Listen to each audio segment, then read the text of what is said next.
कुंभ मेला भारत में आयोजित किया जाने वाला भारत का सबसे बड़ा मेला है। यह एक सामूहिक हिंदू तीर्थ है। यहाँ पर हिंदू बड़ी संख्या में इकट्ठे होते हैं और एक पवित्र नदी में स्नान किया जाता है। यह मेला 4 अलग अलग स्थानों पर लगता है। यह हर चौथे वर्ष हिंदू समुदाय के लिए सबसे बड़ा आयोजन होता है। न सिर्फ भारत के हिंदू बल्कि यहाँ पर आने वाले विदेशी पर्यटक भी इस स्थल पर इस पावन मेले में शामिल होते हैं। संत और साधु जो कि भगवा वस्त्र पहनते हैं सभी कुंभ मेले में देखने को मिलते हैं। यह मेला 4 पवित्र स्थानों पर मनाया जाता है। नासिक में गोदावरी नदी के किनारे, हरिद्वार में गंगा नदी के किनारे, उज्जैन में शिवपुरा नदी के किनारे और इलाहाबाद में गंगा नदी, यमुना नदी और शशुदा नदी, जहां तीनों नदियों का संगम होता है। ऋषि दुर्वासा के अभिशाप के कारण एक बार देवताओं ने अपनी ताकत खो दी। तभी अपनी ताकत वापस हासिल करने के लिए उन्होंने भगवान वराह और भगवान शिव से संपर्क किया,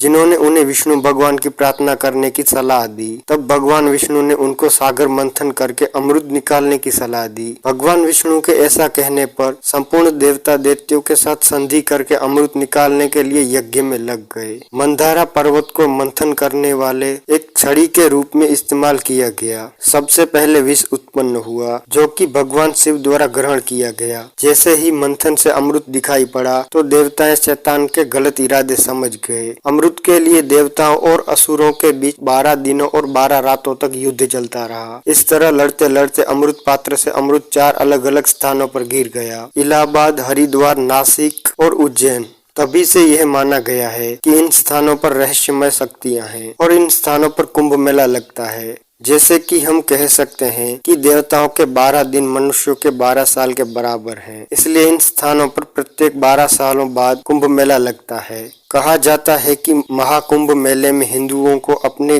जीवन काल में एक बार इन स्थान पर स्नान जरूर करना चाहिए। समय समय पर महाकुंभ मेला 144 वर्षों में जब 12 पूर्ण कुंभ मेले के बाद आता है तब यह प्रयाग इलाहाबाद में आयोजित किया जाता है। महाकुंभ मेले में साधु होते हैं जो पवित्र जल में डुबकी लगाते हैं। एक कथा के अनुसार भगवान वराह ने एक बार कहा था कि गंगा के पवित्र जल में स्नान करने से मनुष्य अपने पापों से मुक्त हो जाता है। हिंदुओं का यह भी मानना है कि गंगा नदी में स्नान करने से उनकी 88 पीढ़ियां पाप मुक्त हो जाती हैं। पिछला महाकुंभ मेला जो 2013 में आयोजित किया गया था और अगला 144 वर्षों के बाद आयोजित किया जाएगा। दोस्तों, आप कभी कुंभ मेले में घूमने गए हैं तो वीडियो को लाइक करके और कमेंट करके हमें जरूर बताइएगा।